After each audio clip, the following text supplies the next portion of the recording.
60 వచ్చిన 59:14.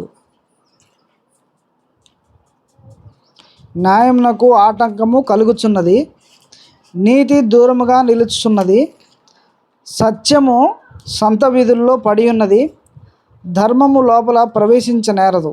సత్యము లేకపోయెను, చెడుతనమును విసర్జించువాడు దోచపడుచున్నాడు. న్యాయము జరగకపోవుట యెహోవా చూచెను, అది ఆయన దృష్టికి ప్రతికూలమై ఉండెను. సంరక్షకుడు లేకపోవుట ఆయన చూచెను, మధ్యవర్తి లేకుండాటు చూచి ఆశ్చర్యపడెను. కాబట్టి ఆయన బాహువు ఆయన సహాయము చేసెను, ఆయన నీతి ఆయనకు ఆధారమాయెను. నీతి కవచముగా ఆయన ధరించుకొనెను, రక్షణ తల మీద శీఘ్రముగా ధరించుకొనెను.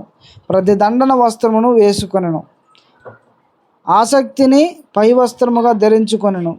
వారి క్రియలను బట్టి ఆయన ప్రతిదండన చేయును, తన శత్రువులకు రౌద్రము చూపును. అయితే ఇక్కడ ఏం మాట్లాడుతున్నాడు దేవుడు?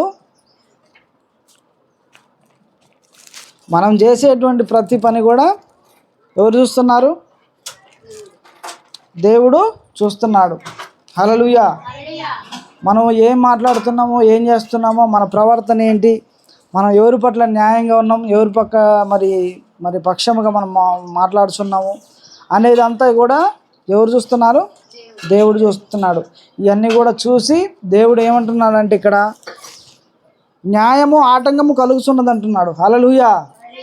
న్యాయానికి ఆటంకం ఉందంట. న్యాయంగా మాట్లాడట్లేదు. ఈ లోకంలో న్యాయంగా మనం మాట్లాడితే ఏం చేస్తారు? మరి వాళ్ళ వైపు ఎక్కువ అధికారం ఉన్న వాళ్ళ వైపు మనం న్యాయంగా మాట్లాడితే వాళ్ళ వైపే మాట్లాడాల్సి వస్తుంది. కానీ నిజంగా నిజాయితీగా ఉండి న్యాయం కేసు మాట్లాడే అంత ఇది ఇప్పుడు లేకపోయిందని దేవుడు మాటల్లో బైబిల్ వాక్యంలో 58వ అధ్యాయంలో 14 వచనంలో న్యాయమునకు ఆటంకం కలుగుతున్నది. హల్లెలూయా.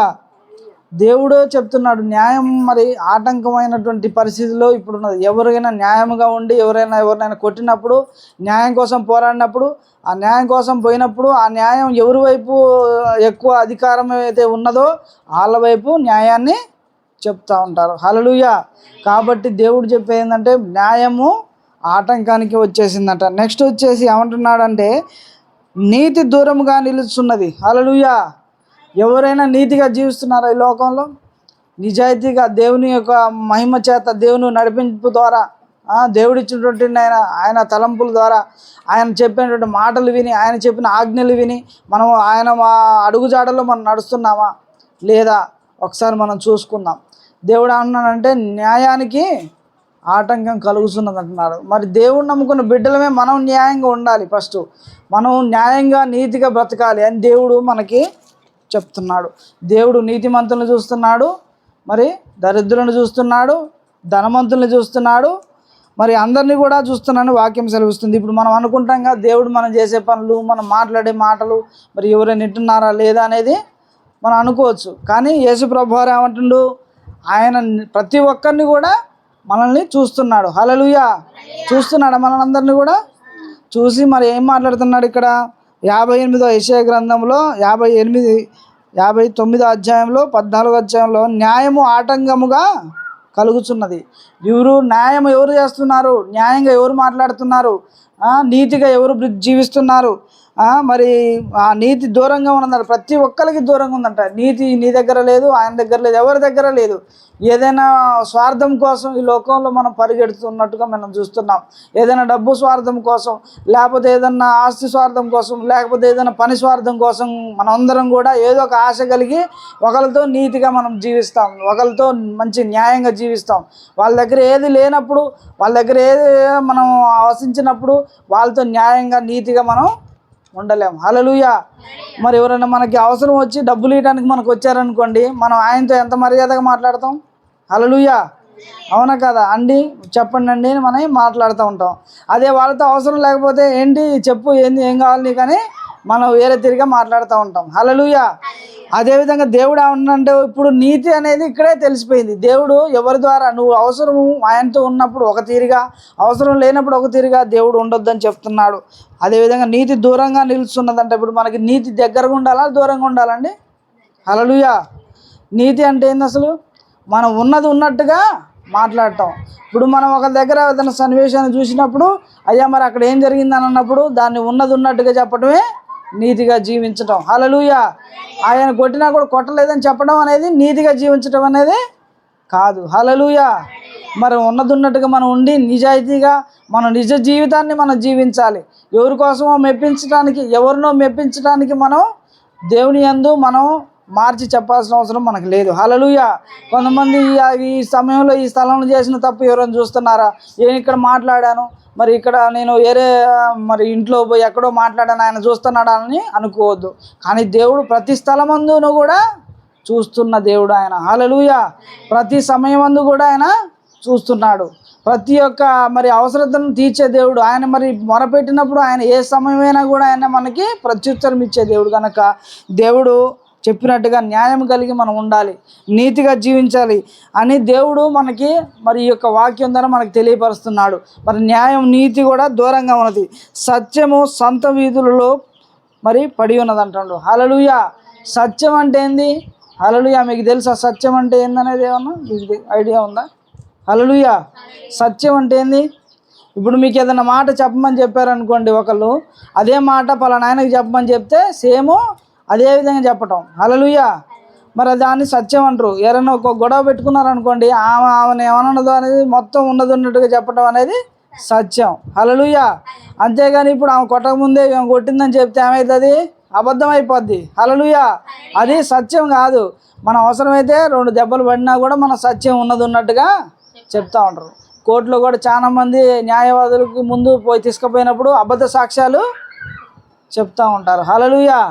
మరి అక్కడ జరిగిందేనే ఉన్నదో మనుషులతో ఆయన సాక్ష్యాన్ని తీసుకురండి అంటే ఆ సాక్షి వచ్చి ఆ సాక్షి చెప్పిన దాన్ని బట్టే ఒక జీవితాన్ని నిలబడతా ఉంటుంది. హల్లెలూయా. ఒక కుటుంబం నిలబడతా ఉంటుంది. అదేవిధంగా దేవుడు కూడా నువ్వు ఆ న్యాయ తీర్పునకు పోకముందే ఇక్కడే నిజాయితీగా నీతిగా ఇక్కడ ఏమంటుందంటే న్యాయంగా జీవించాలని దేవుడు మనకి ఈ వాక్యం ద్వారా యెషయా గ్రంథంలో 59వ అధ్యాయంలో 14వ వచనం నుంచి కూడా దేవుడు అదే విషయం చెప్తున్నాడు. ఈ నీతి న్యాయాల గురించి ఎవరు పట్టించుకోరు. ఈ లోకంలో ఎవరు కూడా దీని గురించి మరి అవగాహన లేదు. మరి ఈ యొక్క మరి న్యాయం గురించి దేవుడు చూస్తాడా, నీతి గురించి చూస్తాడా? అక్కడికి పోయినప్పుడు మనం చూద్దాంలే, మనం ఉన్నది ఎంతసేపు లేనిది ఎంతసేపు అని చెప్పేసి మనం ఆలోచించకూడదు. హల్లెలూయా. కానీ దేవుడు న్యాయంగా న్యాయంగా నువ్వు బ్రతుకుతుంటే దేవుడు నీకు న్యాయాన్ని చేస్తే, దేవుడు నువ్వు ఇంకొకరికి అన్యాయం చేస్తే దేవుడు నీకు మరలా అన్యాయాన్ని చూపిస్తూ ఉంటాడు. కనుక మనం నీతిగా జీవించాలి, సత్యాన్ని మనం పలకాలి, ఉన్నది ఉన్నట్టుగా జీవించాలి. మరి మనం ఆ విధంగా జీవించకపోతే మనం క్రైస్తవులు మనం అనబడకూడదు. హల్లెలూయా. ముందుగా నువ్వు అన్యుడివైనా, నువ్వు మామూలు వాడివైనా, దేవుని నమ్ముకున్న వాడివైనా, నువ్వు దేవుని ఫాలోవర్ అయినా, ఎవరైనా కూడా ముందు ఈ యొక్క వాక్యాలు న్యాయంగా జీవించాలి, ఉన్నది మాట్లాడాలి, సత్యంగా మాట్లాడాలి, నీతిగా జీవించాలని దేవుడు ముఖాముఖిగా మనకి చెప్తున్నాడు. కనుక మనం ఎవరు చూస్తున్నారో ఎవరు చూడట్లేదో, మరి చూసినప్పుడు ఒక తీరుగా చూడనప్పుడు ఒక తీరుగా, మరి మనిషి నేను ఒక్కనే చూసిన సత్యం పలకోకుండా మనం ఉన్నామంటే ఆ తీర్పు మన మీదకి ఖచ్చితంగా వస్తుంది. ధర్మము లోపల ప్రవేశింపనేరదు. మనం ఏదైనా వ్యాపారం చూసినప్పుడు ఏదైనా మరి ఇది చేసినప్పుడు మరి ధర్మంగా ఎవరన్నా వాళ్ళకి ఈ మధ్య కొన్ని మరి కాటా వేసేటప్పుడు కూడా ఏం చేస్తారు, సరి సమానమైన కాటాలు లేకుండా కొన్ని దుర్భరమైనటువంటి కాటాలు తీసుకొని వచ్చి మరి కేజీ అయ్యే వాటిని ఒక పావు కేజీ తగ్గించి ఇస్తున్నట్టుగా మనం చూస్తున్నాం. హల్లెలూయా. అది దాన్ని ఏమంటారు? దాన్ని అధర్మం అని అంటారు. హల్లెలూయా. దాన్ని అధర్మం అంటారు. ధర్మం ప్రకారం మనం 50 రూపాయలకి టమాటా కిలో కొనాల్సింది మనకి ఏమవుతుంది, 70 రూపాయలకి వస్తున్నాయి. హల్లెలూయా. అలాంటప్పుడు మనకి ధర్మం అనేది అసలు లోన ప్రవేశించదంట. వాళ్ళకి ఇష్టం ఎంత వస్తే అంత చెప్తే మనం అంత పెట్టి కొనుక్కొని రావటమే. ధర్మంగా న్యాయంగా నీతిగా ఉండట్లేదు, నీతిగా జీవించట్లేదు మన బిడ్డలే అని చెప్పేసి దేవుడు మనకి ఈ వాక్యం ద్వారా తెలుస్తున్నాడు. మనమందరం కూడా మరి న్యాయంగా ఉన్నామా? హల్లెలూయా. ఉండాలంటారా ఉండొద్దంటారా? మన వాళ్ళైతే ఒక తీరుగా, వేరే వాళ్ళైతే ఇంకో తీరుగా, మన చుట్టాలు అయితే న్యాయంగా మాట్లాడి వేరే వాళ్ళైతే ఇంకో తీరుగా మాట్లాడవచ్చా? హల్లెలూయా. అది భూమి మీద పుట్టిన ప్రతి ఒక్క మనిషి కూడా సమానమే. హల్లెలూయా. ఎవరైనా కూడా తప్పని తెలిస్తే తప్పని చెప్పండి. హల్లెలూయా. అది న్యాయంగా మాట్లాడితే న్యాయం అని చెప్పండి. దేవుడు వాక్యం ద్వారా తెలుస్తున్నాడు. నువ్వు ఎంతగానో న్యాయం అని చెప్తున్నావో, నువ్వు అన్యాయం చేస్తున్నావో, నువ్వేం మాట్లాడుతున్నావో, నువ్వేం వింటున్నావో ప్రతి ఒక్కటి కూడా దేవుడు చూస్తున్నాడు. హల్లెలూయా. ప్రతి ఒక్కరు కూడా దేవుడు చూస్తున్నాడంటరా, నమ్ముతున్నారా మీరు? హల్లెలూయా. మీరు ఏం మాట్లాడేది, నువ్వు ఏం చూసేది, ఎక్కడికి వెళ్ళేది, నడిచేది, నువ్వు పడుకొని ఉండుట, నువ్వు లేచి ఉండుట, నువ్వు నిద్రించుట, ప్రతి ఒక్కటి కూడా నాకు తెలియను. హల్లెలూయా. నా ఆజ్ఞ లేకుండా నీ తల వెంట్రుక కూడా రాలేదని నీ దేవుడి వాక్యం సెలవిస్తుంది. అలాంటప్పుడు నువ్వు చేసే పనులన్నీ కూడా దేవుడికి తెలుసు. నువ్వు మాట్లాడే మాటను బట్టి దేవుడు నిన్ను ఆశీర్వదిస్తాడు. నువ్వు ప్రవర్తించే ప్రవర్తన బట్టి దేవుడు నిన్ను ఆశీర్వదిస్తాడు. దేవుడు ఆశీర్వదిస్తే ఎంతో గొప్ప వాళ్ళం అయిపోతాం. హల్లెలూయా. దేవుడు ఆశీర్వాదం కావాలంటే మనం నీతిగా జీవించాలి.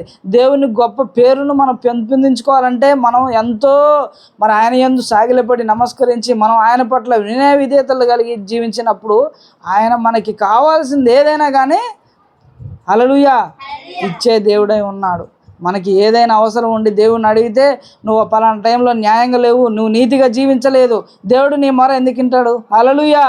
దేవుడు మొర వింటాడా మీకు?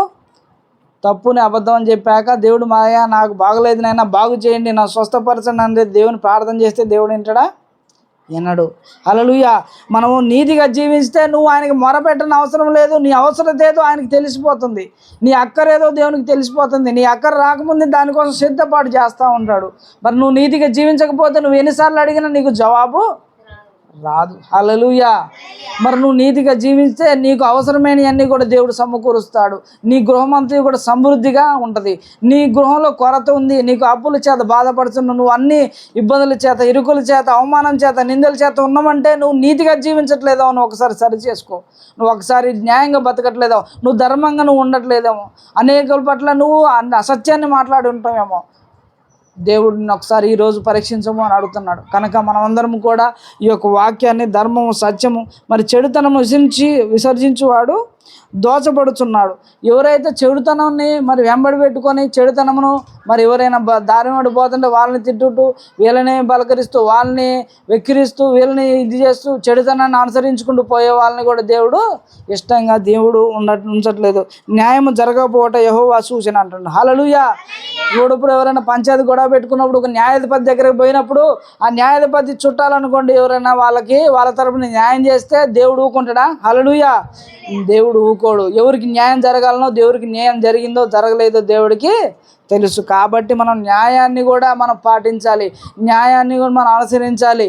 మనం ఒకవేళ మనం ఎవరి దగ్గర డబ్బులు ఒక 10 రూపాయలు తీసుకున్నామంటే న్యాయంగా మళ్ళీ వాళ్ళకి తిరిగి ఇవ్వాలి. హల్లెలూయా.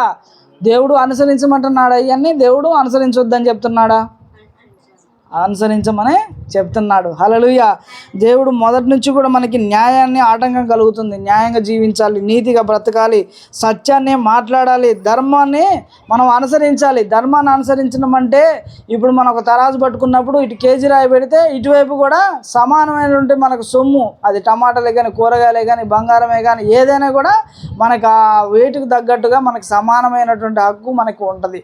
అదేవిధంగా మనము కూడా ప్రతి ఒక్కరి పట్ల సమానత్వం కలిగి సమానమైన జీవితం జీవించి ఆయన తక్కువ ఆయన ఎక్కువ అనే ఆలోచన లేకున్నట్లు దేవుడు అందరికీ కూడా ఏమిచ్చాడు?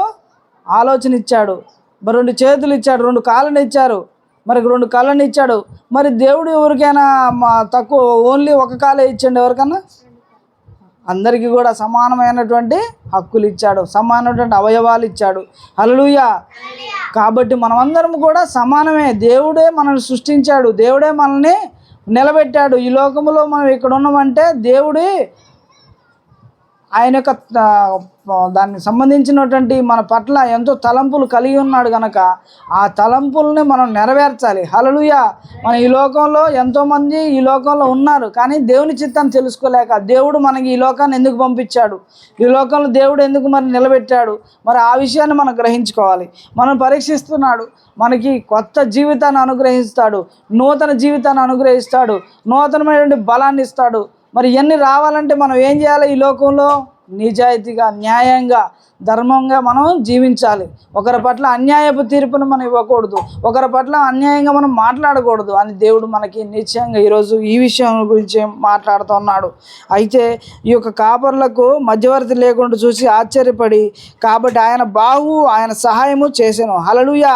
ఇవన్నీ జరగట్లేదు, మరి నీతిగా జీవించట్లేదు, న్యాయంగా జీవించట్లేదు, సత్యం అసలు దగ్గరికి కూడా రావట్లేదు, ధర్మం లోపల ప్రవేశించట్లేదు, చెడుతనం విసర్జించేవాడు దోష ఆశపడుతున్నాడు. నువ్వు ఈరోజు చెడుతనాన్ని విసర్జించి న్యాయంగా బతికినా కూడా దేవుడు నిన్ను కాపాడుతూ ఉంటాడు, రక్షిస్తాడని దేవుడు చెప్తున్నాడు. ఇవన్నీ దేవుడు చూసి ఏమంటున్నాడు, ఆయన దృష్టి ప్రతికూలమై ఉండెను, సంరక్షకుడు లేకపోవట చూసి, ఆయన మధ్యవర్తి లేకుండా చూసి ఆశ్చర్యపడి ఆయన బావు ఆయనకు సహాయం చేసిందంట. హల్లెలూయా.